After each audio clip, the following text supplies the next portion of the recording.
ഢായങ്ങൾ ഗീതമിവ നാദപ്രയോഗമുടനേക ശ്രുതിങ്കലൊരുമിക്കുന്ന പോലെ പരമേകാക്ഷരത്തിലിതടങ്ങുന്നു സർവവുമിതാകാശ സൂക്ഷ്മതനു നാരായണായ നമാം.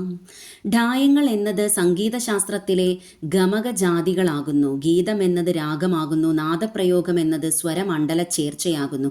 ഏകശ്രുതി എന്ന് പറയുന്നത് ഷഡ്ജം, മധ്യമം, പഞ്ചമം ഈ 3 സ്വരവും അതാത് സ്ഥിതിയിൽ ശ്രുതി കൂടുന്നതാണ്. ശബ്ദമായതുകൊണ്ട് കേൾക്കുന്നു എന്നു പറയാം. പക്ഷേ ഇന്ദ്രിയ പ്രവൃത്തി ഒന്നും അവിടെയില്ല. ഇടിമിന്നുമ്പോൾ ആകാശത്തിൽ എപ്രകാരം ചുറ്റുപാടെല്ലാം പ്രകാശിക്കുന്നുവോ അതുപോലെ തന്നെ അനാഹത പ്രണവനാദം യോഗിയുടെ ചിത്തത്തിൽ സ്ഫുരിക്കുമ്പോൾ വിശ്വവസ്തുക്കളെല്ലാം നാദാകാരമായിരിക്കുന്നതും ആകാശമെന്ന പോലെ അന്യഥാ സൂക്ഷ്മമായ ബ്രഹ്മചൈതന്യം അവയ്ക്കെല്ലാം ആധാരമായിരിക്കുന്ന യോഗിക്ക് ദർശിക്കാൻ കഴിയുന്നു. ഇങ്ങനെ അതിസൂക്ഷ്മ സ്വരൂപമാണ് ബ്രഹ്മമെന്ന് അറിവുണ്ടാകാനായി നാരായണ നിന്നെ ഞാൻ നമസ്കരിക്കുന്നു.